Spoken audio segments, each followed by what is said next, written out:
Let's pop off right now. We got to get started. We gotta go. Let's go. Let's go. Let's get the people in the chat.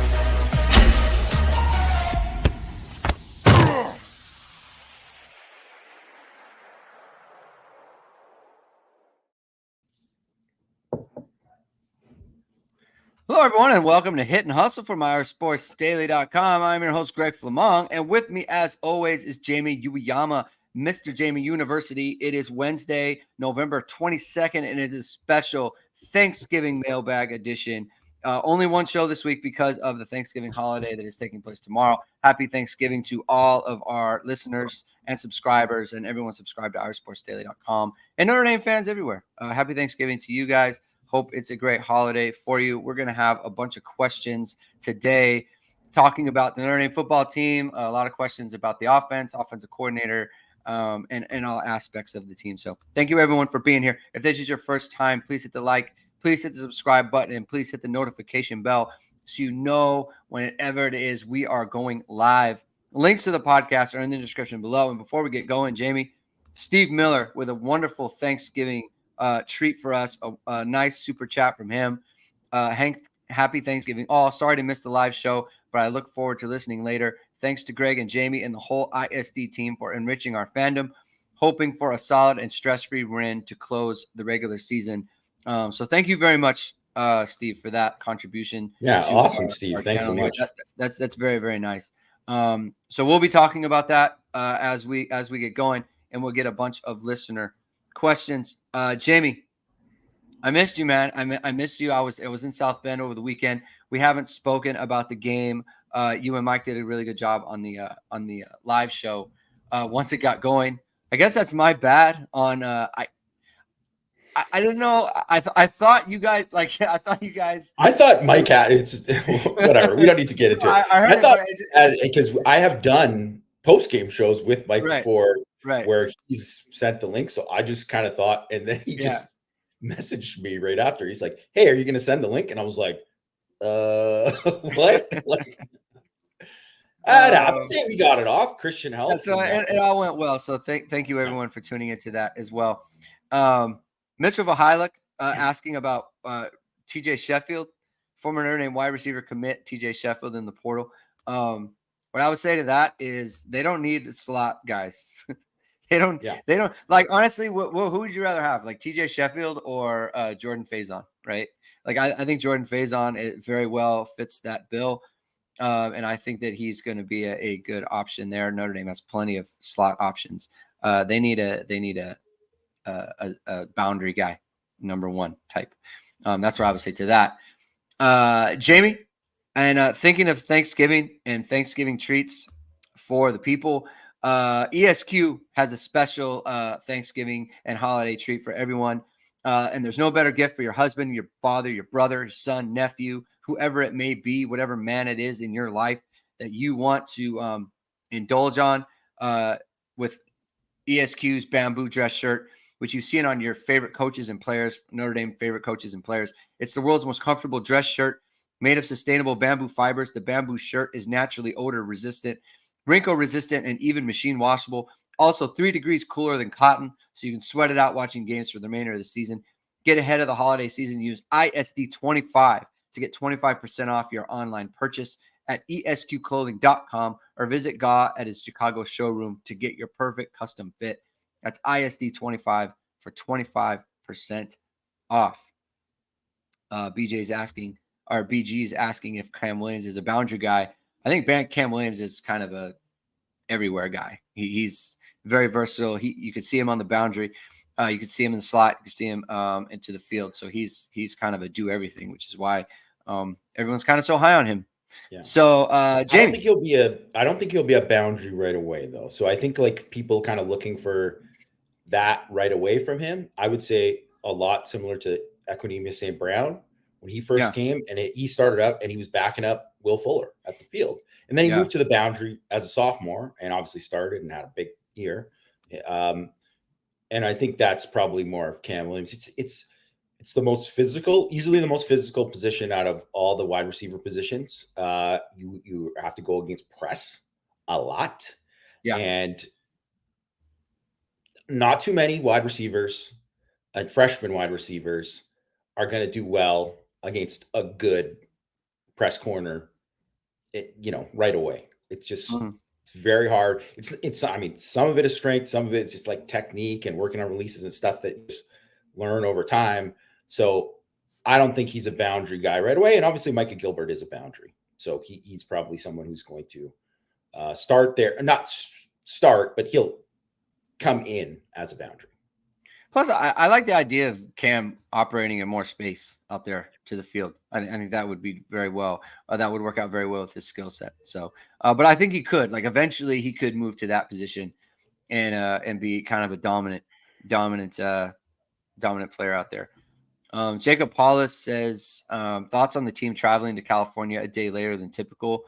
I think it's fine, honestly. Like it this late in the year, like I think maybe if there was an accumulation effect with more games coming after, it might be a bigger deal. But I think I don't think it matters either way in terms of the outcome from the way that they play. They should be able to handle anything like that.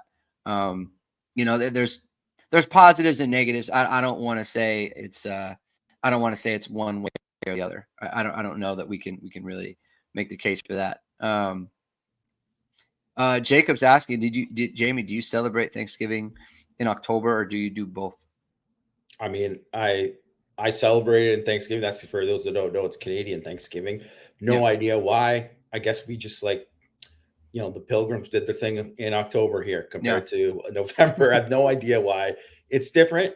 But let's be honest, I celebrate, obviously I lived in the States. I went to school there. I've eaten Thanksgiving dinner I've been there Black Friday and all that before it was like an online thing, before when people were like waiting in line for whatever. But come on, it's football. So I still celebrate. I celebrate in my own way in watching football all day, and it's great. And we thank you for that, Jamie. We're really thankful for football and things of that nature. All right, let's do the questions, and then we'll get into some Stanford stuff a little bit later. Mavs coach asked the first question: what is the timetable for players making their decisions on whether or not to come back to Notre Dame or go to the NFL?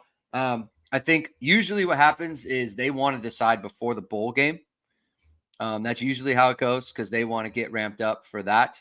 And kind of Marcus Freeman's thing is like, if you announce you're not going to be playing in the bowl game. So, we'll see. But I think soon after like a week after the bowl game is when guys will make their decision. So like we'll probably see Joe Alt announce ahead of time.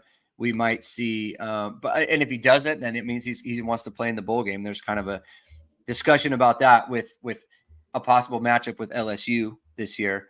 You might want to. It might not be like last year, right? Like if it's going to be against Brian Kelly's team, you might want to play in that one, and that might be a little bit more enticing for players. But usually it would be before the bowl game or in a week or two, kind of after the bowl game ends. What do you think, Jamie?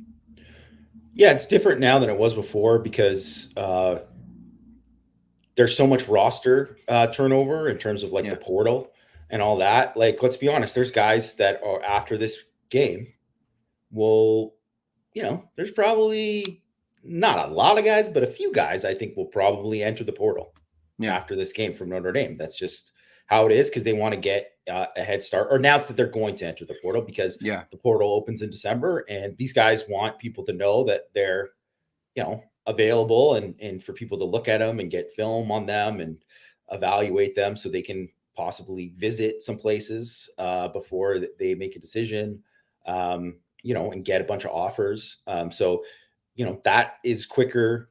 There's also the early signing day. There's a lot of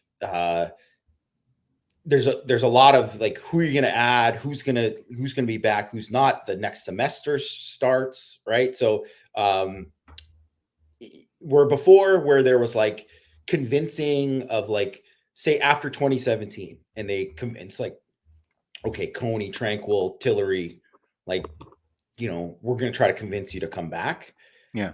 Those kind of decisions happen quicker. So like you said, like Greg said, it's typically right after. And most guys know already. And could they change your mind? Sure, it happens, right? It does happen. But they have a really good idea with most of the guys already. Very few of them will change their mind, just maybe one or two, possibly. Yeah. And Greg Wasserman points out in the chat, portal opens December 4th.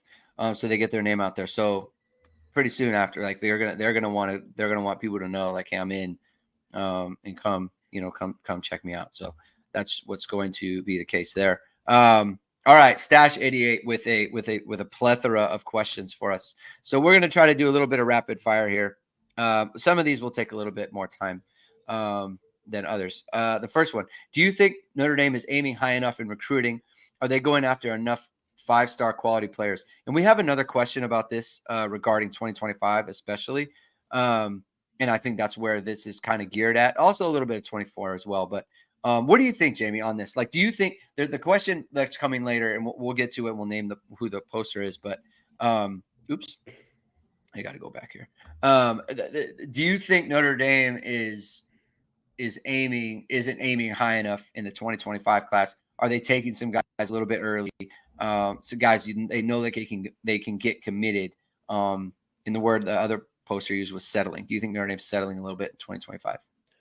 No, because the big reason is that these guys, all the guys that don't have the rankings that people are kind of jazzed about. Yeah. All of those guys have camped at Notre Dame. So they evaluated them in person, and it's just one of those things. Obviously, too, if you can't trust your own eyes and what you see there when you get to work out a guy in person, and you get that kind of workout, and you get testing numbers verified that you guys did the testing, all that kind of stuff, verified measurables, all that is worth more than any ranking. It is. And we can say this, they took this guy too soon, or someone can say that they took this guy too soon. But when they've had them there, it's a lot different than just going off a recommendation of someone, or even just seeing the film, because obviously the film is paramount, most of the time. But an in-person evaluation, getting all these other things matters. It definitely matters. And let me just double check on the actual number of guys, but I think it's 8, right? Yeah. So out of these guys, like Reef, Thurman, Hulak, and Anderson all camped at Notre Dame in the summer. So all those guys, if Ivan Taylor, who everybody is trending towards Notre Dame, first of all, he's obviously a high recruit anyways, but he's another guy. They camped at Notre Dame in the summer, right? That's a lot of guys. First of all, that's a good job by them getting these guys on campus and being able to value them. But it's like, you go there and you look and you see, and it's like, man, they're taking these guys too early. It'd be different if they didn't get them on campus and had that look and had all these other things that they thought that, hit these markers that they're looking for. And I think that's the big difference. And I'm not saying that, I think most fans, you should want, so like how you're looking at it right now. So like, say Texas A&M, they obviously are going through all their stuff right now. And so Cam Coleman is the 5-star receiver who looks like maybe he's going to flip to Auburn or whatever. And it's like, boy, wouldn't it be nice if Notre Dame was in on a Cam Coleman or something like that? Was able to that was what they were doing at the end of this thing, was trying to flip somebody, right? Well, if that would be great. And I think that is kind of maybe what they're missing a little bit, if they just had a couple more of those things. But outside of that, I really don't think it's that big of a problem. Yeah. And Jacob Paulus points out in the chat, like, we have to remember, like, guys like Bryce Young is a top 100 player now. Like, he's a top, I think, 80 player by composite, just on the composite.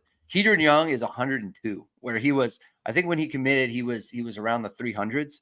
Yeah. So kind of like a lower 4-star, and now he's like a higher 5-star, right? Like, guys like that are, you have that, and then you have other guys who kind of stay where they're at, but they become good players.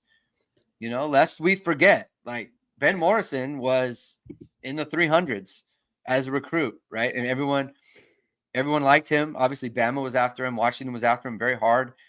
He turned out to be a very good player, right? So I think, like you said, Jamie, I think that the cycle is young. It's a young cycle at this moment. And B, like if they have their own evaluations, like you said, you have to trust your own eyes and what you like and what you think is going to fit into the program. So when it's early like this, I don't like to go in too hard on rankings and things of that nature. Like they just picked up Cree Thomas, who's a 3-star right now, also from Brophy Prep, where Ben Morrison is from. Like if you take a guy from Brophy who you had a player just like him who was rated similar to him and he turned out to be a generational type corner for you, I'm gonna accept that as good rather than looking at his star ranking. So that's kind of how I view it. I do think that there's I think there's a lot more sophistication in the way that I think fans as well think about star ratings with high school athletes now. Like there's a lot more that goes into it, and I think people are getting a lot better at. I think people are getting a lot better at sussing out like star rankings versus like the potential of an athlete. And I encourage everyone else to kind of look on that as well. Matt McCarthy, thank you for the comment here. I don't want to bring it up on the show because that sounds to me like that is premium information that came from their message board and 247's message board. I don't want to I don't want to put their premium info out on our public podcast. That's just kind of a rule, I guess, for a better way to put it. So that's what that is. So I don't want to get into it, but thank you you're always on the show, and I'm just not like mad or anything. I'm just point that out. All right, next question. Who would you like to see Notre Dame play against in a bowl game? I think the two popular teams right now are LSU and Tennessee. I'd much rather play Tennessee, unless I know Jaden Daniels isn't playing in the bowl game. Right. I mean, then sure. I mean, Jaden Daniels, Malik Neighbors. If all those guys are playing in the bowl game, yes, play LSU. I think the wide receiver Brian Thomas probably won't play because he won't have Jaden Daniels. Yeah, I mean that would be just and it would be fun. It would be a fun story because it's BK, it's Mike Denbrock, BK obviously talked his stuff after he left. Yeah, would be. I mean Logan Diggs as well. Logan Diggs, a ton of people would watch that game. Yes. Oh yeah, it would do huge numbers. People should. I mean, the television people and the bowl people should be rooting for that. They should be rooting that. Yeah. What's your opinion on Angeli as a potential starter in 2024? Listen, we've mentioned it before. Like, he's looked good every time we've seen him. We've only seen him at home, really, in the Navy game, and it's always in blowouts, right? Every time he's come in, it's been an advantageous situation for him. We haven't seen him on the road, right? We haven't seen him in a situation where you gotta have it type thing, right? Like, so I like him. I always thought he looked good. I love how he looks in warmups. I think the ball comes off his hand nice. He spins it really well. I think it's intriguing to me if he was to get a chance. At the same time, like, you open the season in College Station with a new coach and a new regime, and there's going to be a ton of excitement there. And it's just like, do you trust it? Are you going to put the opening of your season on that? And maybe they will, right? Maybe they will. So, I think it's possible. He's definitely looked good. He's definitely shown well for himself, but I don't know. It's hard to really trust that. What do you think? Yeah. And I think that, you're looking at situations where he's not in like 3rd and 9 on the road with Texas A&M's pass rush. Right. You I mean, know, basically, like all the situations Sam Hartman has been on the road this year. Like, we haven't seen him in any of those. Yeah. So during camp, and obviously these are different circumstances, whatever. But just say like in obviously Notre Dame's defense is much better than Notre Dame's offense. You know, the spoiler alert, sure, everybody knows that. But you know, so it's twos versus twos. You know, and he's with the twos offense, and they're scrimmaging in camp. That we got to the full day where they mostly scrimmaged for most of that day, and Jelly made a couple really nice throws, but also too he was, you know, he was under duress for pretty much the entire time. He was not, you know, and he wasn't looking great because of it. So, you know, you can't judge him just based off of that, just like you can't judge him just based off of the thing. And it's the great unknown, right?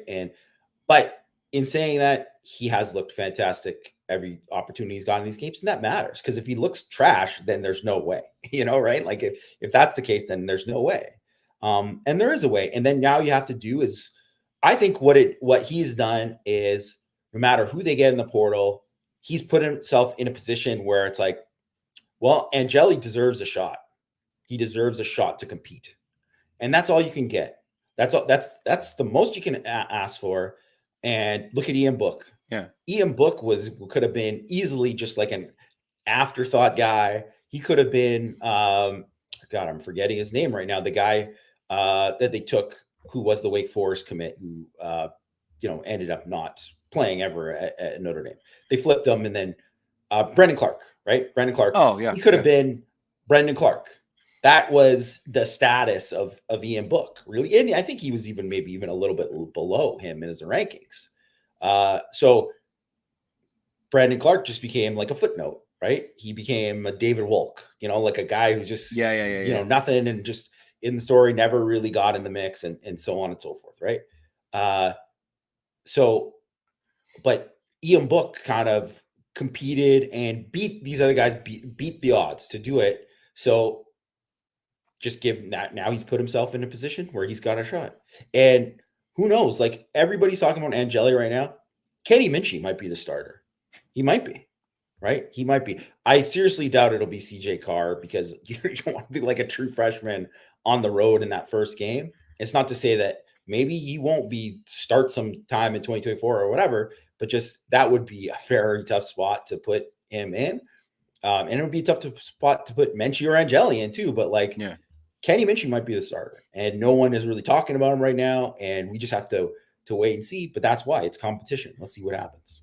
I've heard from a couple of different sources on Minchie who are not connected, who are just like, Notre Dame likes him a lot. Like they really do. They love him, yeah. So it's just, you know, I wouldn't necessarily poo-poo that situation right now. I think he's good, and I think that you know, I think he's viable as a, like you said, Jamie, a potential starter as well. The other part too is like people say like, oh, you know, you want to have 4 quarterbacks. I don't think you're gonna have 4.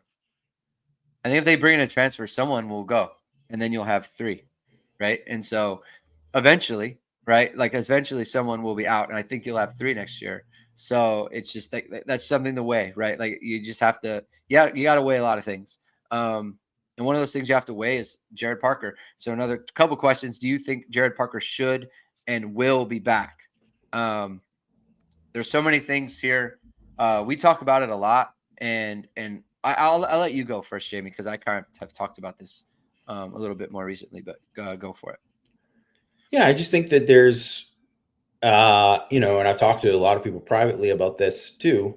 There are legitimate reasons why you could say Parker deserves a second season. He should get a second season. He should get another shot at it. And there's legitimate reasons why you should say they got to get somebody else, right? They got to get somebody else. But it kind of goes back to what, you know, and I know, you know, for anyone who didn't see, Greg did a hit on a local South Bend, their ABC channel in South Bend. ABC 57 kickoff show. Yeah, ABC 57's kickoff show. And, was asked about it and, talked about how you can't just get rid of them and not have somebody better. And because that's kind of how you ended up with Parker in the first place. Yeah. Really, yeah. right? So you do that, and it's not to say that, because it's easy to just say, okay, you're going to get someone and they got to be better than Parker. Well, no, they don't. That's not necessarily how it works. It doesn't mean like Parker in year 2 might not be better than he was in year 1, and all of these kind of things, right? So it's all hypothetical and it's all just picking a thing. But like, just say like a guy that Greg and I have mentioned that we like and would fit with kind of what he's done at Oregon State and with their personnel, Brian Lindgren, right? Who's done a great job there. They are a run heavy team, a great play action team.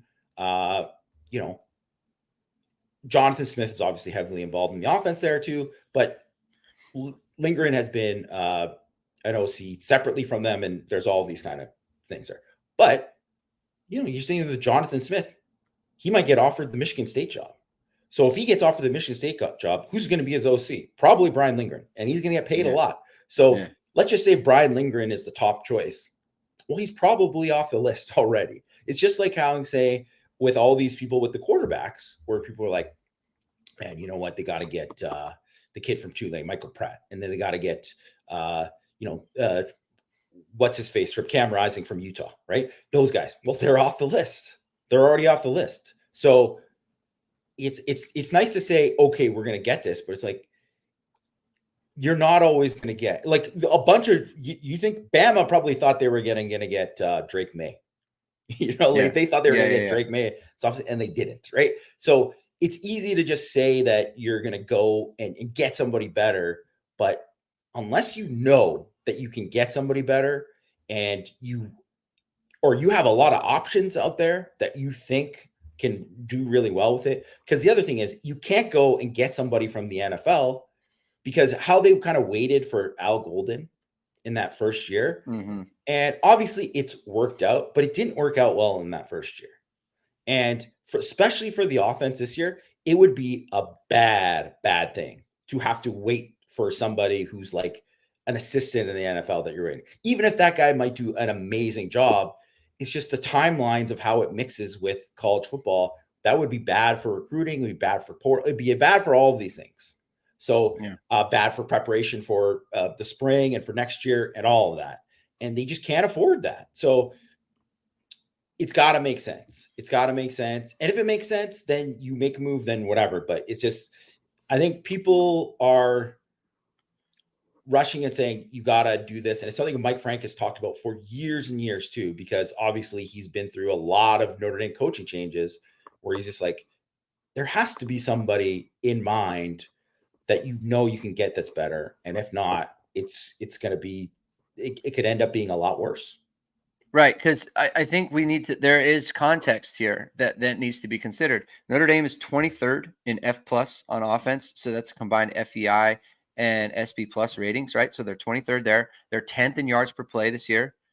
They are 18th in EPA per play rushing and 21st in EPA per play passing. Like those are good numbers, right? It's not a total disaster on offense. It isn't. Yeah. And so the point I'm making with that is, and we can get into concerns as well, because there are some, and we've talked about them a ton on this show over the last 2-3 months. But if you get rid of Jared Parker, you're talking about probably a new O-line coach, right? So that's 4 O-line coaches in 4 years, right? You're talking about 3 different different offensive coordinators. You're getting rid of you're probably getting rid of the quarterback coach. So he's out. So he was only around for a year. Chancey Stuckey, what happens with him? Dylan McCullough, what happens? I mean, you're talking about a whole overhaul on offense. Now, which isn't say that's the worst thing ever. It isn't, but you do have to know, like, okay, we're making all these changes. We're going to be better than 23rd in FEI. Yeah. We're going to be better than 10th in we're going to be better than 10th in yards per play. We are going to, right now they're averaging 37 points a game. We're going to be better than that, right? Like you do need to know. And when is Notre Dame in better position this year to get a good offensive coordinator, or were they in a better position last year? And last year, now Tommy Reese was Timing late. wise, it was much worse. Tommy Reese was late, so that was bad, right? So now you'd have a lot more probably viable options there. But at the same time, like, you won't have Sam Hartman, right, or someone like that, right? And so there's things that have to be weighed there. And the other thing that I've been thinking about is, let's say Jared Parker was not an internal hire. Let's say Jared Parker was, he had come from wherever, UCLA. I'm just throwing out a school. Let's say he was an outside hire. Would anyone be talking about firing him after year one? I don't think there's any way that that's true. If it was Andy Ludwig and Andy Ludwig had the exact same season, if he was the first choice, I think that's the main thing. He was the fallback guy because of how it played out, and because of that, it's like everyone should. And people were like, "Oh, why were people ripping on him?" It's like anyone gets hired, you should give them the benefit of the doubt right away, even no matter what choice they are. Right? You should give them the benefit of the doubt and see what happens. Right? And now you've seen it play out. And okay, and then you can make your judgments from there. But the big thing is that they wanted somebody else. It didn't work out for obviously not good reasons. And because of those not good reasons, it put that much more pressure on this being right. And the fact that it hasn't been everything people wanted it to be, I mean, to put it lightly, is why it's scrutinized so much. And it's just a bad situation for all. And unfortunately, but that's also the other thing that has to be realized too, is that, for Marcus Freeman, he also has to think about like, okay, well, no, I am going to stick with Jared Parker. Well, he's also got to think about if they go there and lay an egg against Texas A&M that first game, I mean, it's going to get hot.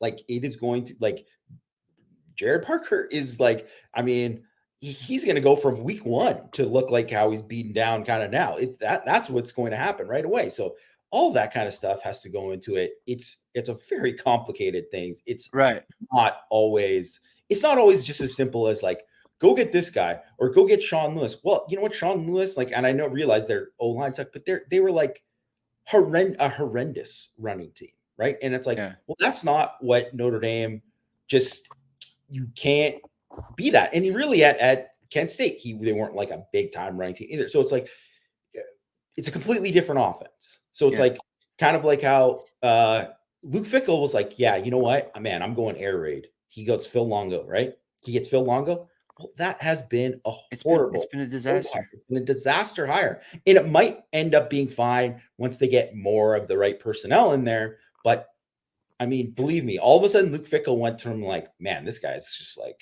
skyrocket, one of the top coaches in college football, to be like, man, this guy's ruining a good thing that they had in Wisconsin. Like, that's kind of where it's at right now with him. So it can flip like that. And I mean, it's a tough thing to get it right.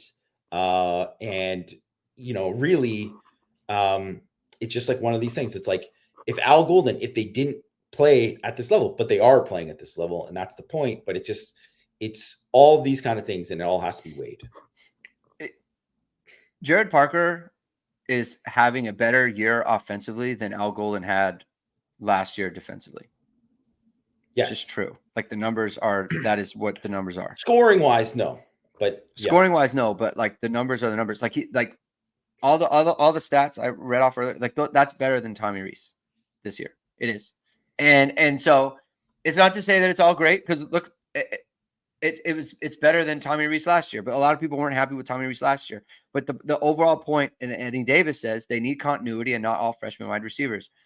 So I think for Marcus Freeman to say we are going to make a change, he would have to know that it's worth risking all the continuity and all that other stuff. And this person coming in is going to be better for us. He has to know that. And so it's just a very difficult situation for him. It is. And we'll probably get into some more kind of the negatives, the questions we have on Parker a little bit later, because I believe we have a question for that as well. If Al Golden leaves, who are some coaches who would be a good replacement? I don't know if he means outside hire or inside hire. I think Mike Mickens would be a very popular choice. it's kind of hard to say from an outside hire point of view. I mean, they'd have a lot of good ones, but I don't know. I'd really lean towards like keeping what's going on, like keeping that going, because what they got is real I'd good. be surprised if Mickens wasn't promoted if Yeah. Golden leaves. Yeah. Is there one person, maybe a veteran coach, who you'd like to see get Notre Dame as an analyst? I don't know. What do you think about that? No, not one person. And I also think too, like getting like a veteran coach. I think a lot of that kind of thing is like, I mean, it's been good for Alabama. They get all like basically they get like an all-star, team of coaches, of these guys who are like former coaches. They bring them in, and obviously there's a lot of these guys are good, but they're there. And it's not like they're not doing a good job, but they're looking for the next job right away. Right. That's kind of what it is. So I think it's just different depending on what the staff is looking for, because a lot of the times the best analysts are guys that like no one's ever heard of. They're like young guys in the come up who see things from a different perspective and can offer different, they're grinders, they're guys who aren't married. They're not like thinking about anything but ball. And so they're just focused on all these other little things that maybe other people aren't. And they're like the next, all these guys who like, are the Kyle Shanahan coaching tree that have like gone on and done all these things, who work for the 49ers, or the Mike Shanahan coaching tree, who, and then it's went to McVay, and then Kyle Shanahan, all these guys who have worked along the way. All those guys started as like grunt video coordinator, like all these guys. So it's just like, it doesn't like, you can get the next best guy or the best guy for the job. Doesn't have to be a veteran coach. So I don't always think that it's like the perfect fit, unless there's somebody who has like a previous relationship that you like, that like, man, this guy is just going to bring in something that he knows ball, and he's someone that I can lean on. So like why John McNulty was such a good fit, and obviously he was a position coach, but like John McNulty was like a perfect fit with like Tommy Rees, because he could be this like great sounding board. And obviously he had done all these things and was like, they had a previous working relationship when he was on the Chargers and all this kind of stuff. So it just depends. When do you think Notre Dame's receiving corps can become elite? I don't know. I think it's a lot to ask for them to be elite next year, even though I think they're going to greatly benefit from all these guys playing so much this year. But I think you have to have enough guys that are just like, who are truly elite. And there's just very few guys that are, that aren't like freak athletes, that are truly elite guys as sophomores. Yeah. Right. So like Will Fuller was like monster breakout year as a sophomore. Well, the guy also ran like a 4.340, right? Like, and there were things about him that helped him become that. Michael Floyd was like a 5-star stud, just guy right away. Golden Tate was obviously had special traits that made him like that. So you got to have those kind of guys. And it's like, I couldn't tell you right now that all of a sudden, I think Rico Flores and Jane Greathouse are going to be better next year. I think Jordan Faison is going to be better next year. Maybe Braylon James is going to be like a guy who takes a picture. Tobias Merriweather could be a guy who takes a picture. All of these kind of things could happen. Chris Tyree could come back and take a big jump as a second year in receiver. But I think it would be presumptuous to say like, man, they're going to be elite next year. Right. So it's probably more likely that they're set up for 2025.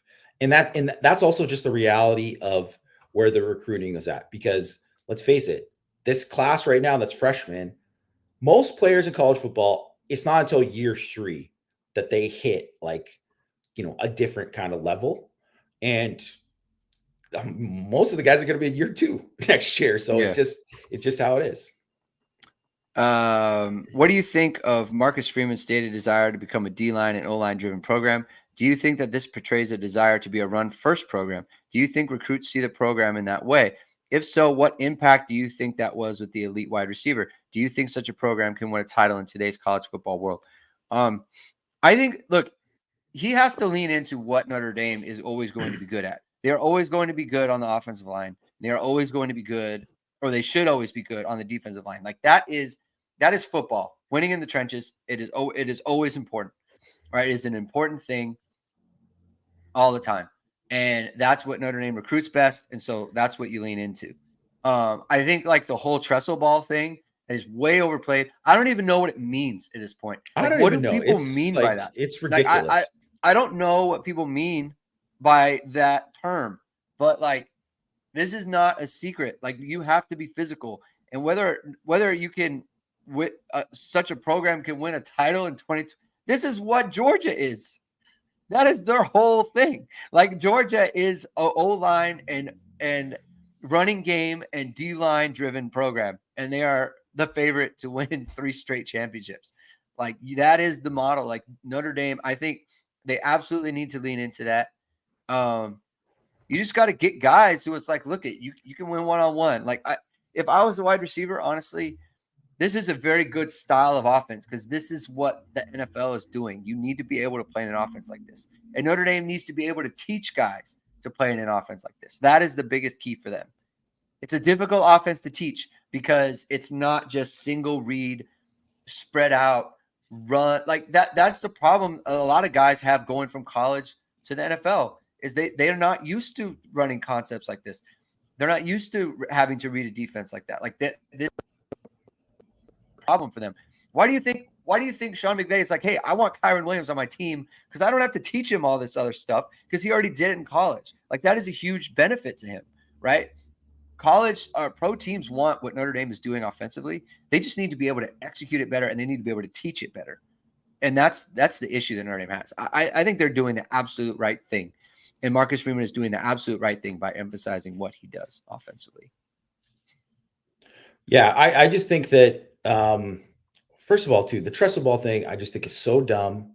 I think it's the stupidest thing ever. I have no idea why that's a thing that people are like, well, look at how they're playing. It's like, well, you mean giving Audric Estime 3 carries in the second half of Clemson? That's definitely not trestle ball, right? Like, quote unquote trestle ball. So what are you talking about here? Like what are people talking about with this? It's like, no, it's just because it's not successful. So they're like, well, I got to point to this. It's like, guess what? Notre Dame, the way they recruit offensive line, the way they recruit, defensive line, that is a massive advantage in college football. That is a massive advantage because you look at these teams that try. You can't build an offensive line and defensive line through the portal. You can't.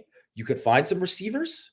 You can maybe find a quarterback, right? You can find some other skill guys. You might be able to find one or two guys on the defense line, maybe 1 or 2 guys on the offensive line, but you have to recruit and develop there because you can't just get guys who plug and play who are later on because those guys are already going to the NFL or they're already playing for Georgia. They're already playing for whatever. You're getting the guys who are like the has-been guys from someone else. Like, I'm sorry, you getting Washington State's 3rd best offensive line is not going to help you beat Georgia. It's not. And Georgia, what is Georgia? Georgia is a D-line and O-line driven program. Like, what is Alabama? Like, you can say, oh, they had all these skill guys at wide receiver. Go through all their NFL draft picks over the years and why they've been so good. They're way better than everyone up front. They've just been better year after year, but with everyone up front. Go look at Michigan. Why do you think Michigan has beaten Ohio State the last 2 years? Their O-line and D-line are better than Ohio State's. That's just a fact. That's what it is, right? So it's just one of these things that, like, you can't. And as we look at it, like so, the potential for Alt is, I mean, it's a slam dunk. He's going to the NFL, but Blake Fisher goes to the NFL, and believe me, maybe you have to get an offensive tackle in the portal, and that's fine, and that can like plug a gap, but you're not going to get an elite guy in the portal. You're just not. The chances of you doing it are very, very slim. So, you can get a thing to fill in for a year, but to get to a point where you're going to get a guy who is at the level of Alt, you're never going to find that guy in the portal. You're just never going to, unless it's just one of those things where someone is at another school for a year and they're unhappy and they just were like, I gotta go, and then they come to Notre Dame, and then maybe that guy can take off there. But aside from that, that's not going to happen.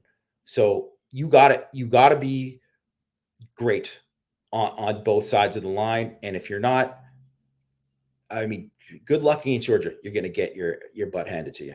Yeah. Yeah. A couple questions from Ben Tarnowski. I think we can just answer these pretty quickly. It's rumored that Evan Stewart is going to enter the portal. Any shot Notre Dame goes after him. He's a sophomore, so that's a no. That's just like it. Yeah, and he's the guy and he'll probably go to the SEC somewhere. Hey, he'll probably go to Georgia or go to Alabama or somewhere is gonna.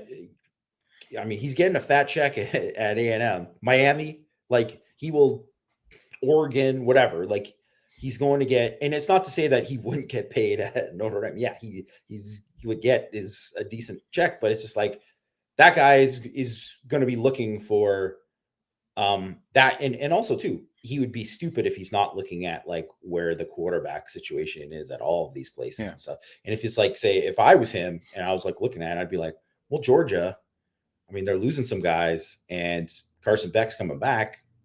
I mean, that would be something attractive. Yeah. Ben also asks, would you like to see Notre Dame get Tyler Show from the portal to come in and compete to start? I mean, I gotta be honest. I haven't watched a ton of Tyler Show other than just like here and there when he was at Oregon and then when he was at Texas Tech. I don't think he's an elite guy. Like, I think you just bring him in and then maybe he's like kind of competing with, he's in there competing and he's just like a guy on your roster. But I just don't see him as being, I would doubt it. I would doubt it that he's. I would say not good enough. Yeah, that's what I would say.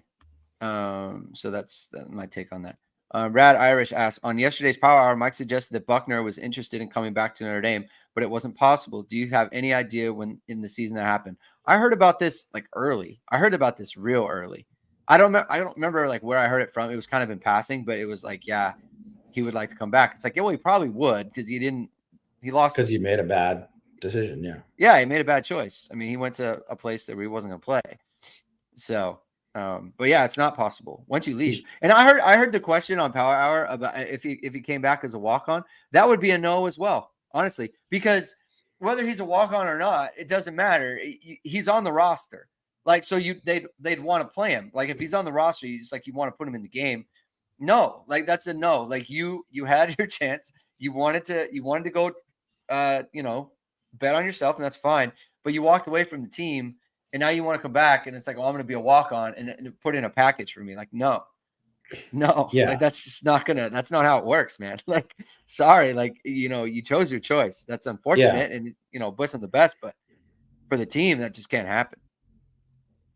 Yeah, I just wouldn't make much sense.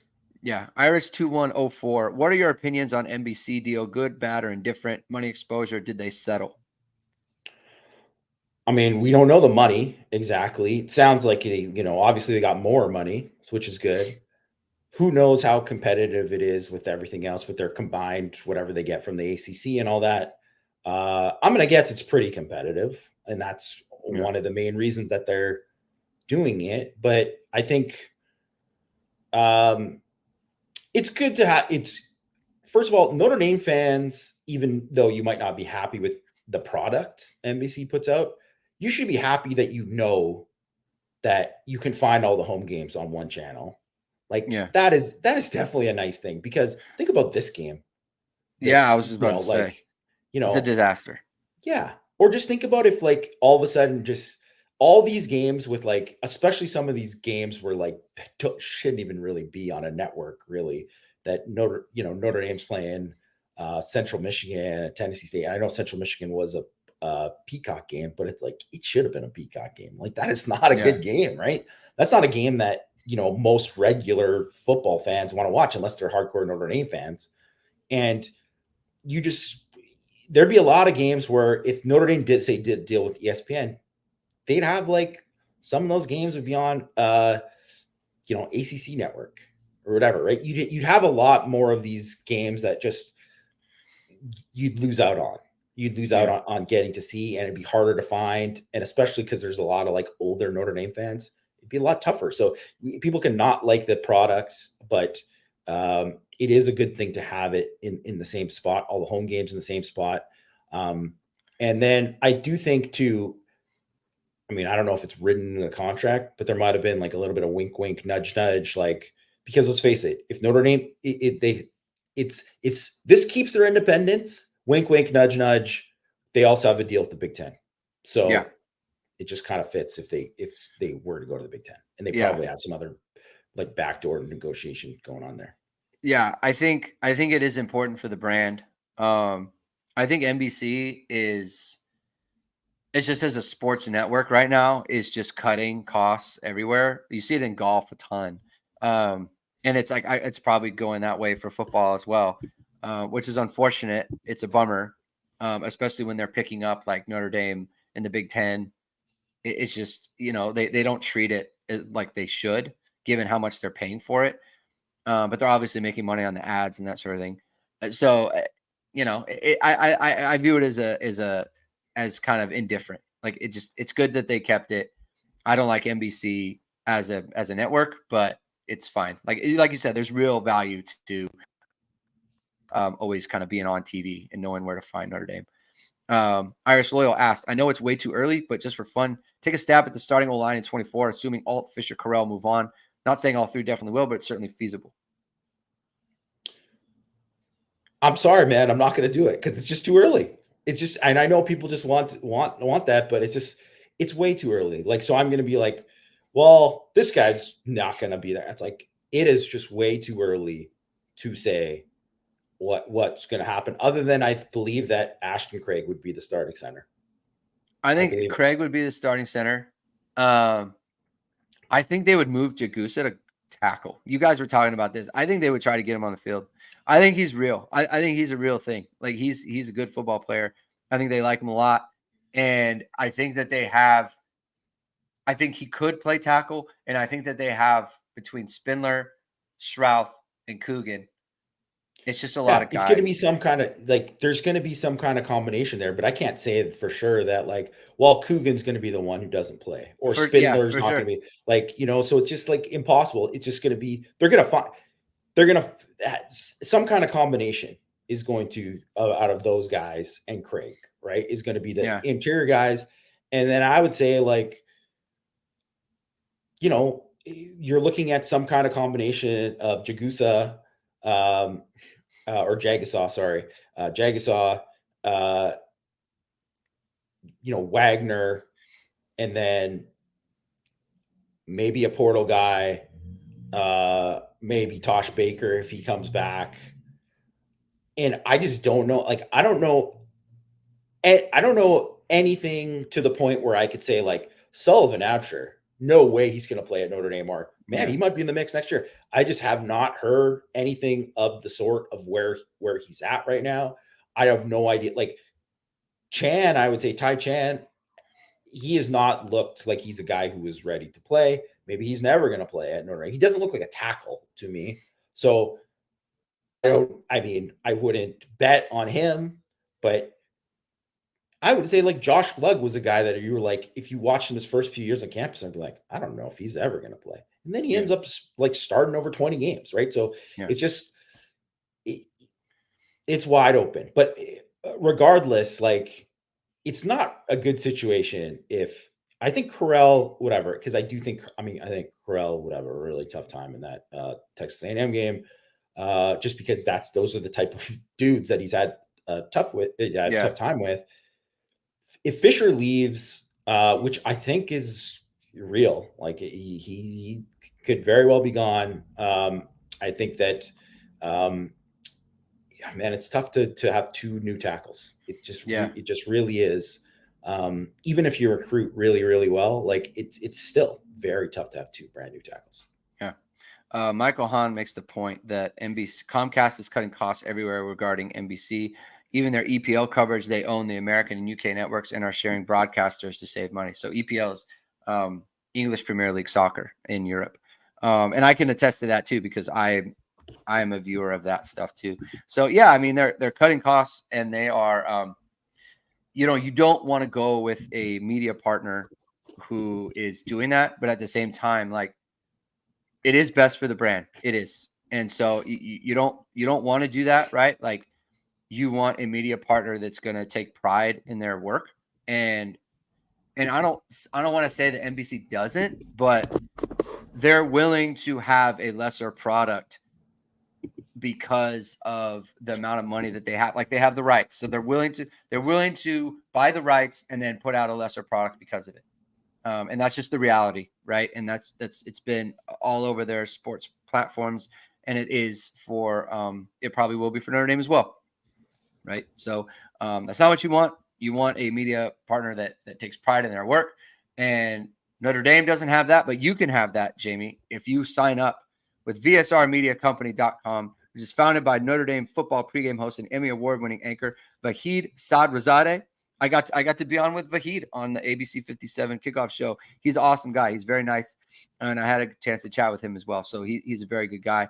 VSR Media provides professional and cinematic video and photo. Whether you're looking for a collegiate or pro-level highlight reel, have a personal story to tell, or are aiming to diversify and grow your business, VSR Media specializes in short and long-form video storytelling, social media management, and website design. VSR Media also captures professional headshots, senior, and sports photos. Contact them at vsrmediacompany.com. Mention Irish Sports Daily to receive 20% off your first project. Visit them online or give them a call at 574-800-9106. Next question from the Groove 91. You briefly mentioned a response to a question that perhaps Parker was not calling plays Saturday. Any info on this? The play calling did look very different. We got a couple comments about this in the chat as well. He was 100% calling plays, so he was definitely doing that. I think the change would be in game plan, install, and where those ideas come from, if people have more of a voice there. And look, I mean, the amount of RPOs we saw, Jamie, the amount of play action passing we saw, the RPOs especially, like, look, play action can be opponent specific. You know, when Jared Parker talks about man versus zone, Wake Forest did run a lot of zone, and a lot of their good play action stuff did come out of against zone defenses. But the RPO stuff, you can run against anything. And that was to me was the bigger thing. And I texted you about this. Like, I can't believe they weren't doing this all year, especially with how good it looked. It looked fine. It looked seamless. Yeah. Sam Hartman was making good decisions, right? You got Faison going, you got Flores going. It was there the whole game. I think that is the biggest thing with Parker for me, is the lack of RPOs and the lack of play action all year, and having that installed in the offense from the get-go. And I think the biggest thing with Parker, just to kind of get back to that conversation, is the third down play calling was much better in this game. It was better in this game, but also it's been a major concern throughout the year. And that's where it's like, look, man, that's where, you talked about reasons for, reason against. Like, a reason to want to make a move is like, you got to be able to be a big time play caller in the high leverage moments. And there are too many failures this year for Notre Dame on that front. And so that's where that is. Jacob Paulus says, I am Cincinnati Bearcat. I can tell you the offense looked a lot like Gino when he was with OC at Cincy. So we can take that for what it's worth. Did you have a thought on this, Jamie?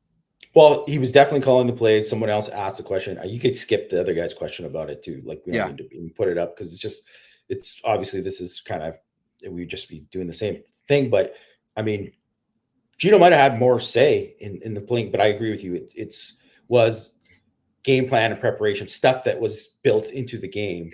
Yeah.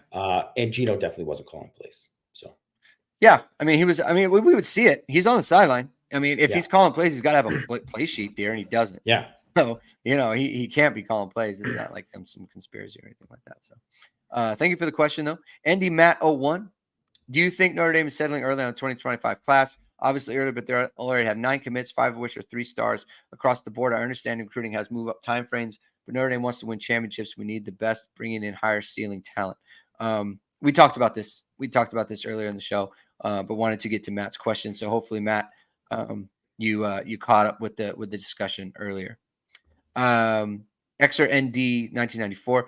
Do you think wide receiver could be a strength next year, given health and what they went through this year? We talked about, the room becoming elite, but I do think wide receiver could be a strength next year. Maybe not elite, but I think they could be a really good group, right? Like Rico, with Rico Flores, Jaden Greathouse. And we have to include Faison in this too now. Like Notre Dame essentially brought in 5 freshman wide receivers, because Faison to me is like, if he was a 4-star commit, like people would be fired up about him.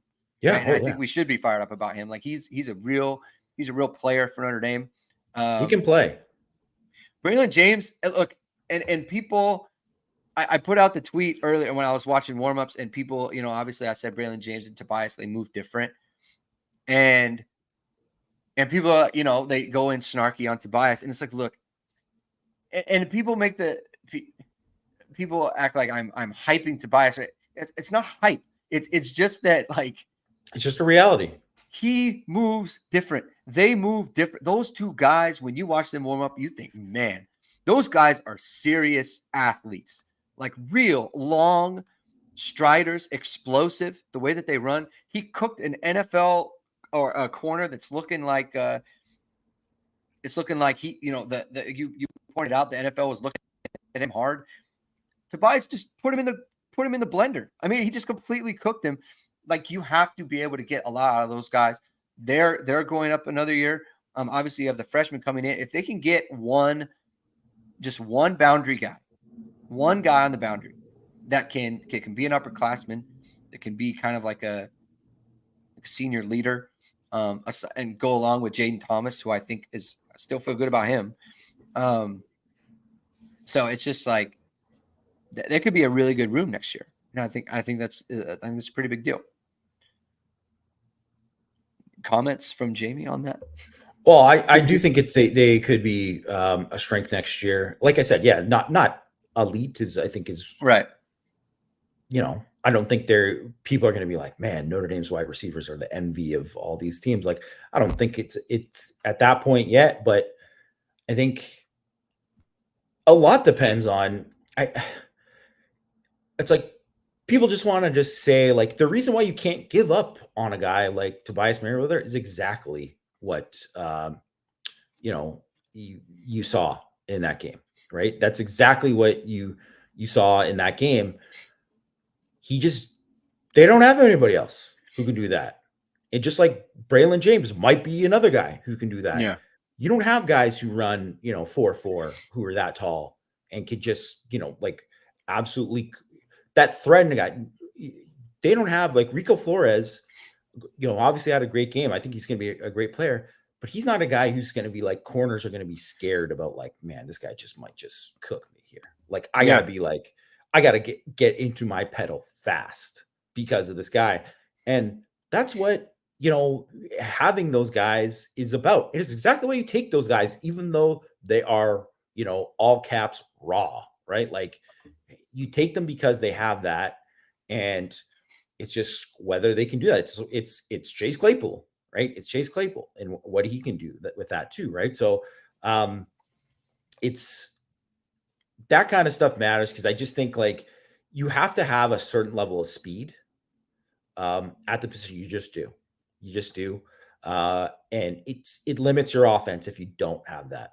Even if everybody else is, like, really, really good, it's just like, if you don't have one or two guys that can take a top off of defense, it's like, teams can play you so much different because of that. So that matters. But, and the other thing, though, is that almost all these guys are going to be back, right, from this year, right? Like unless Tyree leaves, and even if he does leave, it's still like 7 of the top 8 guys in terms of receptions at receiver and tight end.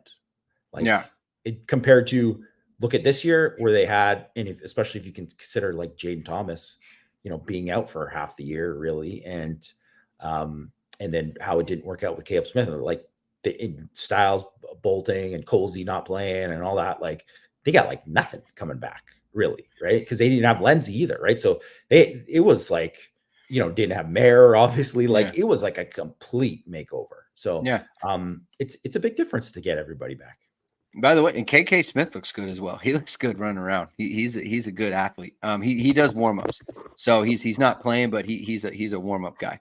And he looks good out there as well. He's got some juice. John Erickson, think you've tied the record for most consecutive shows where nobody wanted to fire Al Washington. That's a sarcastic comment from John. It is funny. Remember earlier in the year, there was like a whole movement to fire Al Washington, and that has gone away.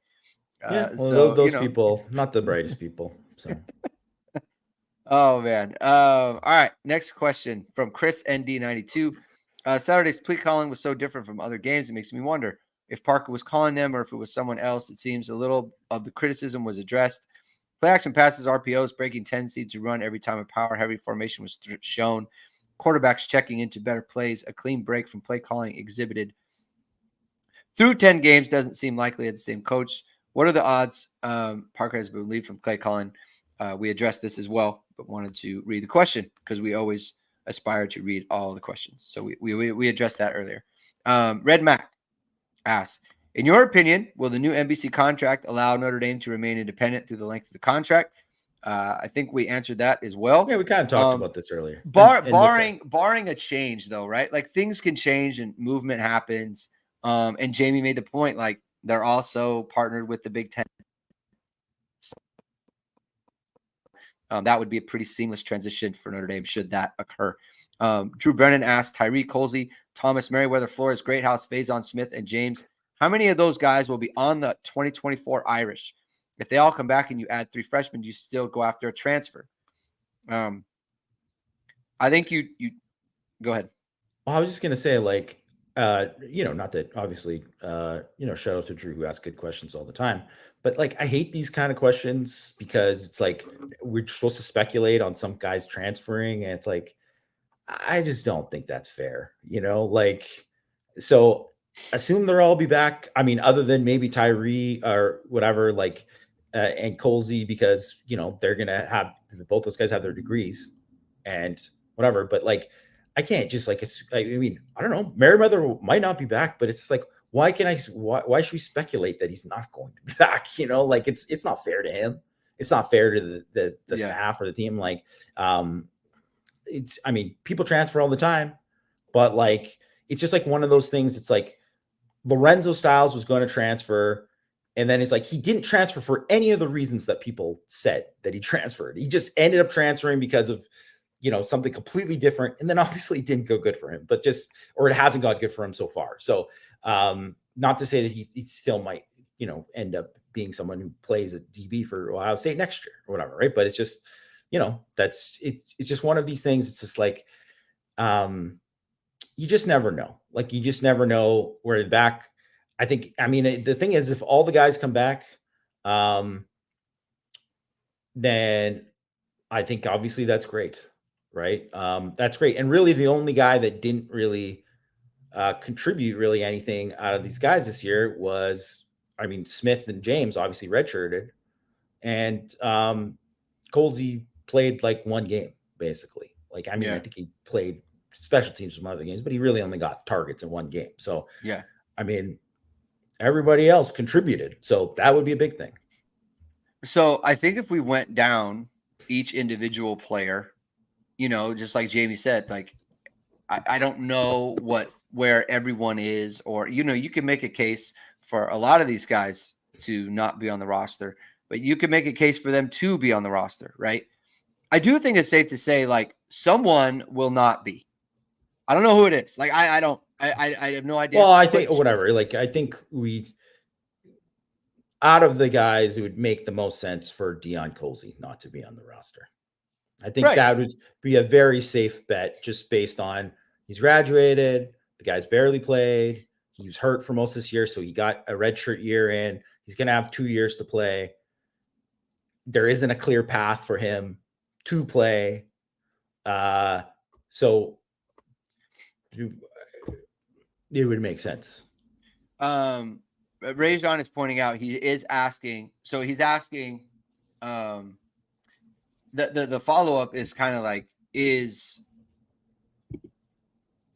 let's say they all did come back, would you still take a transfer? I would say yes to this. I do think you need, if you can get They got to get a someone, transfer. you got to get a transfer. Like you do. At You need to least get one. someone. Someone proven on the to be just like a number one boundary guy. Because that's not like, look, we talked about it before. That's not Jaden Thomas's best role. It isn't. Like it's, so you got to use him effectively too. I just think that's what the room desperately needs. So I still would, regardless. 100%, I would absolutely do this. Smiller asks if Notre Dame, or S. Miller, I should say, S. Miller asks if Notre Dame somehow manages to keep Golden for another year, what can we do to keep Mickens, who's clearly deserving of some kind of promotion? For 2024 and beyond, would you rather move heaven and earth to keep Golden, but in doing so risk losing up-and-comers like Mickens? It's a good question. I wonder if S. Miller is the same as Steve Miller, who gave us that super chat earlier. I'm going to guess it probably maybe. is. So thanks, Maybe. Steve, if this is a question that you asked. Could be Sean Miller. Who knows? But I would say that Golden has done such a great job. And you never want to lose good young coaches. Obviously, you never want to lose guys, especially guys that you think can be possible coordinator one day. But the way I would look at it is that, you have a really great thing with Al Golden right now, and it would be a mistake to not do everything you can to try to keep that going. So I think you do that. And the other thing is, if someone like Mickens got an opportunity to be a defensive coordinator somewhere else, it's probably not going to be at the level of Notre Dame. So that doesn't mean you can't hire him to be the coordinator after Golden is gone, whenever that happens, right? So there's a lot of different things that go along with it. And I definitely don't think you want to block the path of guys that are good coaches and you want to keep them. But I mean, that's part of it. Part of the thing is, it's just like, you can't, you can't block people forever, because good people are going to go and going to get opportunities. And you want to keep as many guys as possible. But that's just coaching. That's the reality of it. And I mean, that's not even just coaching. That's like work, period. Right. Is that happens, and you got to do everything you can to keep the people that you have, if they're doing a good job. But there's no reason to be like, man, we got to I'm sorry, Al, we got to move on from you, whatever. Cause it's not like Al Golden is like 70, you know what I mean? Like it's a different deal. Yeah. I think there is a way you could, first of all, there's always a way to promote someone. You could create some title and you can give them more money, and you can do that. And I think Notre Dame probably will do that. I think if I was Mike Mickens, if Al Golden were to stay in 2024, I think it would be pretty clearly his last year. And I also think like Marcus would ensure, like, hey, Mickens, attach yourself to Al, learn everything you can. This is going to be your gig, And if I'm Mike Mickens, I'm looking at Ben Morrison, and I'm looking at Christian Gray, who looks absolutely incredible. Christian Gray looks like an incredible up-and-coming football player. Like he is long, he is physical, he is his hip. He has the smoothest hips. Like he looks. I would want to coach those guys, and then it's like this is my gig coming up in 2025 or 2024, like whatever. Like I just think there's such a, like, to me, there is such a path for Mike Mickens to be Notre Dame's defensive coordinator, that, or anyone's, that I would just get that promotion, get tuteled get the tutelage under Mike Mickens and go from, or I'm sorry, under Al Golden, and go from there. That's what I would do. It looks right for it. Yeah. I just wanted, because Rajon mentioned the thing that he was asking about the previous question from Drew Brennan when he was talking about, does it getting a transfer lead to a transfer? He's saying that was the question that was being asked.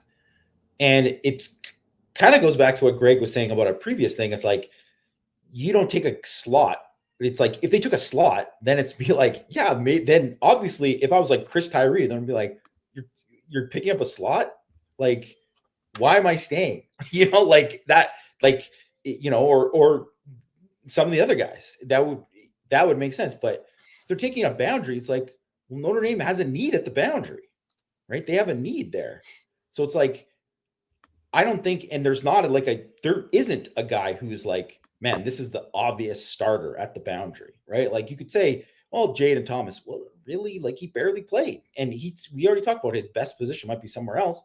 So I don't really see it being like, unless they are taking guys, they have the one crowded position, and that's it, right? And it's like, I don't see any reason why that would lead to anything else. Like, I mean, quarterback would be a much different story because actually taking the fourth quarterback, yeah, that could lead to somebody transferring because it could lead to somebody being like, well, now my path is blocked, because it just depends. If they take a grad transfer and the guy's got 2 years to play and they think that guy's going to be a starter for 2 years, well, then if I was Steve Angeli, yeah, you're darn right I'd be thinking about going somewhere else, right? It's just, but it's just, there's only one spot for a quarterback. It's a different thing for a receiver. Yeah. So that's I mean, I feel very similar to that. I don't see anyone coming in who it's like, yeah, we're definitely like, you're not jamming up Chris Tyree. You're not jamming up Greathouse or Flores or FaZe. You're just not jamming up those guys. So I just think, and even if it did, like, you just have to deal with that. Like if someone came in and someone was like I don't see that being like Jaden Thomas. I don't see Jaden Thomas being like, you know what, they brought in a transfer, I'm out of here. Like I think he wants to be a captain, honestly, and I think he could be a captain. Jaden Thomas, speaking of. So I just think I'm not concerned about that piece of it. Notre Dame's got to get a real player at the boundary this year. Someone they know. It's kind of like similar to quarterback. Like you have to get someone is better than what you have, and that's a lot easier to evaluate at the wide receiver position. We're going to get to Stanford in a second. Just a quick little preview there. Mitchell Vahiluk asked about Dave Clawson and his comments before. If you haven't seen it, he took exception to Notre Dame playing "I Will Always Love You" and showing Sam Hartman on the video board at the end of the game Saturday. And the context behind that is it was Sam Hartman's final home game, and a lot of the time, what you do for someone like that is you keep him in for a play, you take him out, and everyone stands up and cheers, right? And you get the cheers. Well, Notre Dame was removing Sam Hartman from the game during a timeout, basically. And he was not going to come off the field to cheers or anything like that. So Notre Dame wanted to honor him. And so they showed him on the video board. They played the song. And and everyone cheered and everyone went crazy. And Sam Hartman got his goodbye to the Notre Dame fans. That's what it is. And so Dave Clawson decided to make comment on that. And I think just it was a moment for the player and the fans in the university. And Dave Clawson decided to make it a moment for himself to opine on it in a press conference. I thought it was incredibly silly. And he's getting roasted for it, and he should, because it was a silly thing to say. Do you have any comment on that, Jamie? Are you itching to have a take on the Dave Clawson comments? I think he probably said what a lot of people who are Wake Forest, supporters or people that support Wake Forest football probably feel a similar way to him. So I don't think there was anything wrong with it from that perspective, because it's like kind of like he's speaking to them, and he's definitely not speaking to Notre Dame fans about it. Yeah, for sure. And at the same time too, like it's like it was, I think that was the kind of thing where people around Notre Dame, and obviously there's some people who are, frustrated that Sam Hartman wasn't, isn't a Heisman contender or whatever, Yeah. right? Like Yeah. there's that. But I think for the most part, people who are big Notre Dame fans and love Notre Dame football loved how Sam Hartman embraced the program Mm. and how his comments after like the USC game and all that kind of stuff, right? About like how he hopes that he can like bring his kids back and all like that kind of stuff. It's like that's why it was no matter how the season went, it's like it can't be viewed by him. It's like he's obviously been like, this was a great decision for me to Yeah. do this because he got to experience this, right? So, yeah, and them, Notre Dame video board celebrating that, I think that's great. Good. And like, I don't have any problem with the Notre Dame fans calling Dave Clawson stupid for, his reaction to it, but I also don't have a problem with Dave Clawson doing it because I'm sure there's like whatever, the small faction of Wake Forest fans who are like, yeah, like that's stupid, whatever, blah, blah, blah. Right. Like, I don't know, but I always find it funny. It'll always be funny because I always see like when, so Nick McLeod got a pick this weekend for Yeah. right. And I saw like, Notre Dame tweeted out like Notre Dame in the NFL, whatever, right? Like, they're celebrating. Obviously, he was like a captain at NC State, played there for years, right? And did that. I'm like, does NC State celebrate that? Are they celebrating him? How does he feel about it? How does, Ben Skoranek? Because, like, I mean, Ben Skoranek, like, think about that year, even though it was like a COVID year, he's got memories from that year that on the football field that are like got to surpass anything he did at For Northwestern. Sure. So when Ben Skoranek is like, whatever his face, Darren Ravel's getting all upset about how they're not mentioning that Ben Skoranek went to Northwestern, like, apologies, you sucked.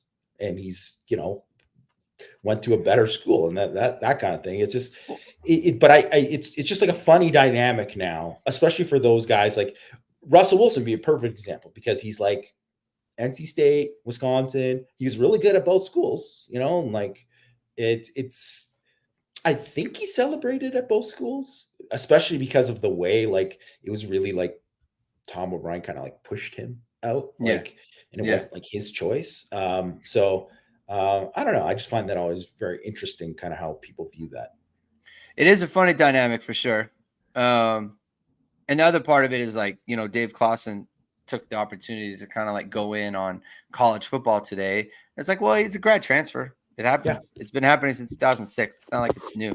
It's not like Logan Diggs, like it's different. It's totally different. So, all right.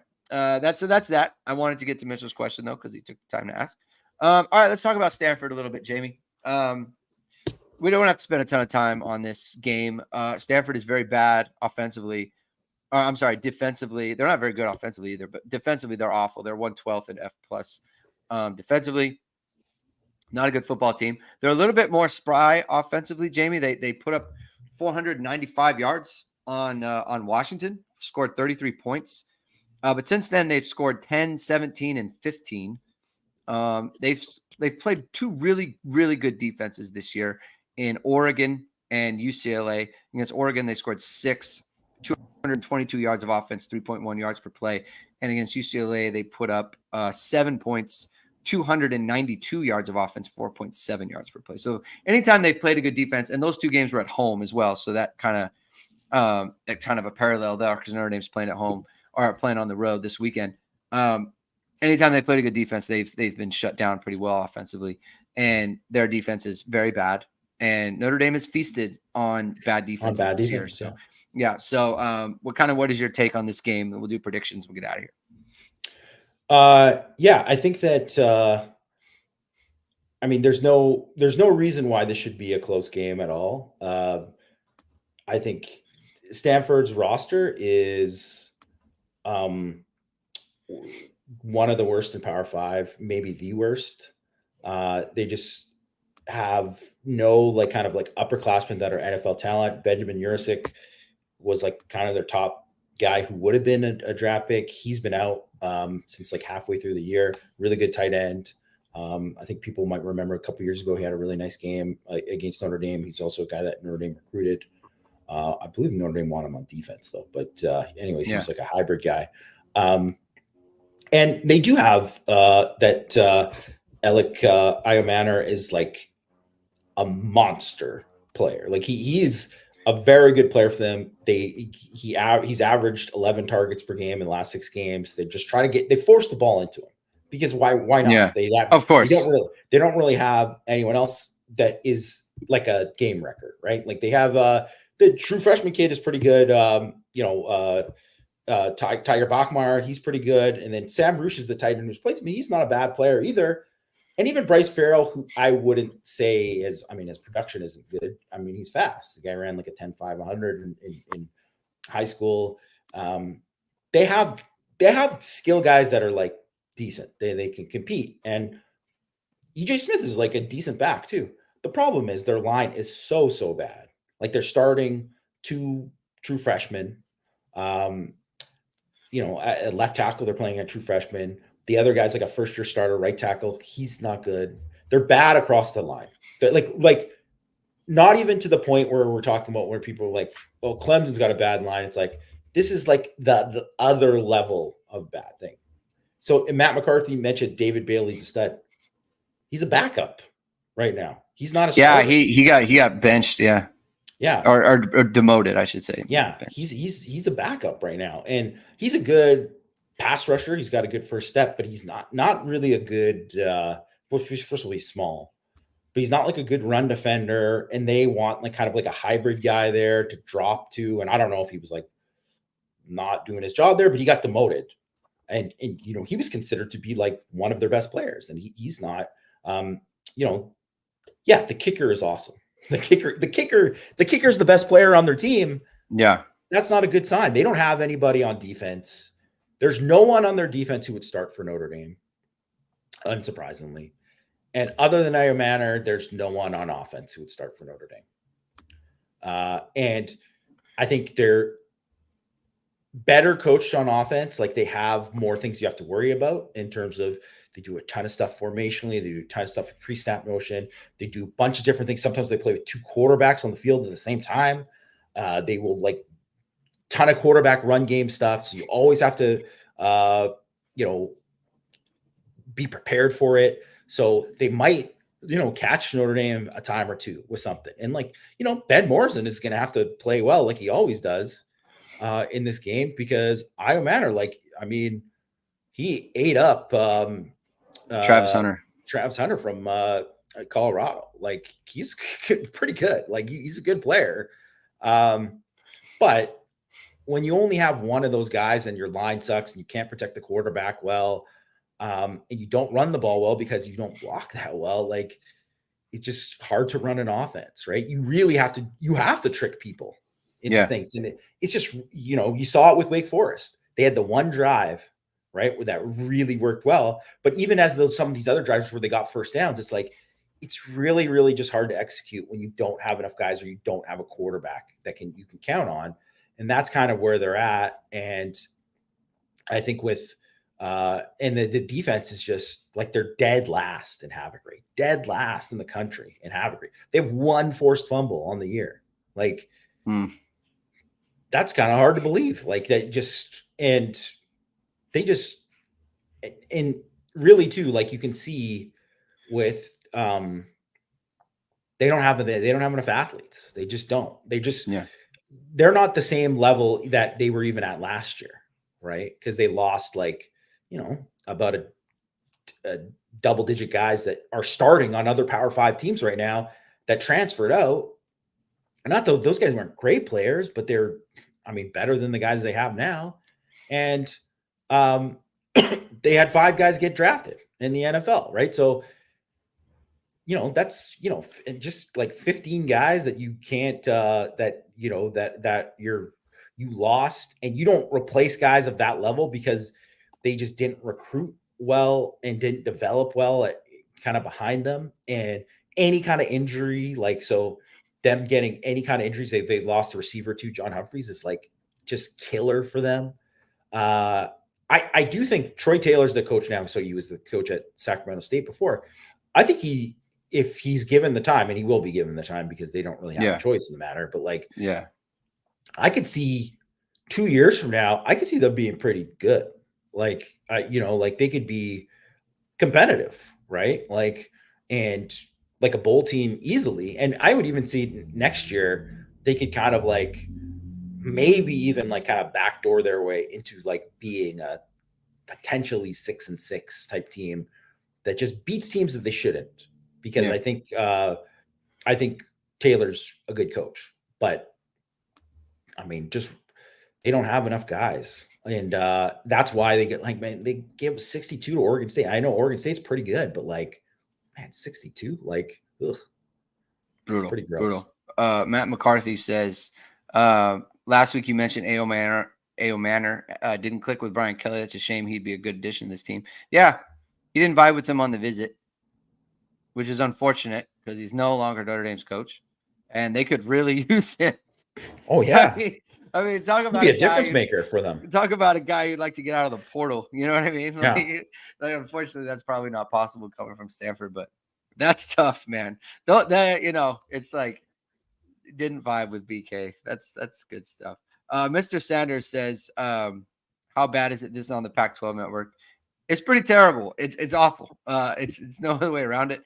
I guess you got to do Fubo. It's hard for me because I'm coaching my daughter's club team, and our club team in a football tournament this weekend.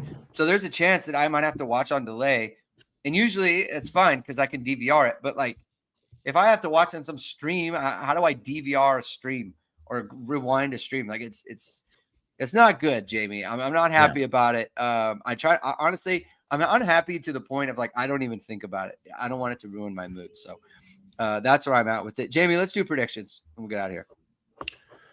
I can't remember the exact number that I said. I think I said 42-9 is what I said. So six of the 9 Pac-12 teams they play to put up over 40 against them. That's, I think Notre Dame will put up over 40 against them. Probably one defensive touchdown, or like, a couple like easy layups because of short fields, because of their offense turning the ball over. They've had fumbling problems with the quarterbacks. So I would say that, and I think, I could see them. I could see them score even a couple touchdowns just based off like, man, they had some crazy trick play, or Uyeyama or just went like beast mode on some play and whatever. But I think it's more likely that they get a couple drives where they're like, oh, they're inside the 40 and like their kicker makes like a 57-yarder or something, that kind of thing. And you're like, God damn, that guy's good. Like, wish Notre Dame had that guy. He is. I mean, he'd be a perfect portal guy for everyone, but I think he's going to the NFL. And I think I saw after the last game too, Troy Taylor was like, yeah, he's he's pretty good. He's like, he's probably going to kick in the NFL for like 18 years. I was like, 18 years. Wow. But it's true. He's probably going to be one of these guys. Like, it's incredible. Like, he's missed 3 this year, 2 over 50, right? So 2 of them are over 50. He's made a 61-yarder last year. He's made 35 of his last 38 field goals. That's pretty insane. Like, I mean, eat your heart out, Justin Yoon. And Justin Yoon was incredible for Notre Dame. No shade to him, but just like that, like that is like a next level. Yeah. Matt is gonna lose. Just checking to make sure that Matt's listening here. So, you know what, Jamie?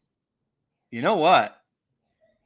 He is a senior, and he has another year left. 2020. He has a couple years left, actually. He has a couple years, Jamie. Let's go. Let's get him in. Him in. He is one kicker. I actually think in terms of like what NIL, it's not like kickers are bringing in a lot of NIL.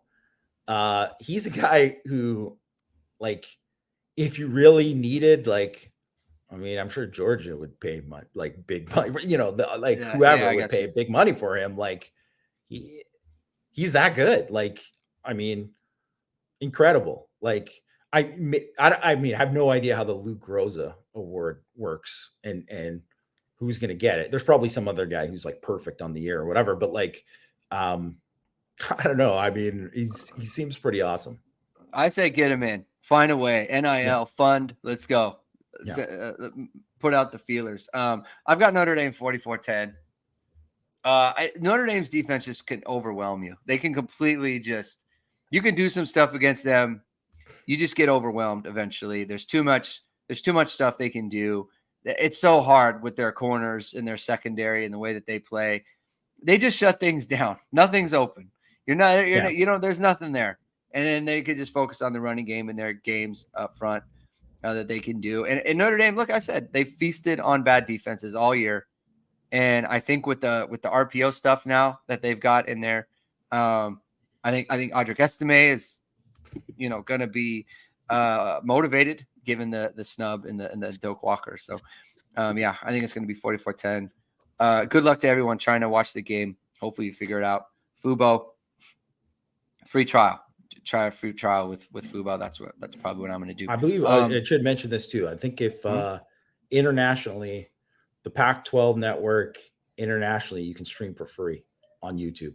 So if you're out of the country, you can check that out. Let's go. All right. We're going to end it there. Thank you everyone for tuning in. Have a great Thanksgiving. Thank you for being with us today. We'll be back on Saturday for the post-game show, me and Jamie, and in the morning after recapping everything from there. So have a good rest of the week, everyone. Happy Thanksgiving. Hope you have a great time with your family. Eat some really good food. We'll talk to you soon. Keep hitting and hustling.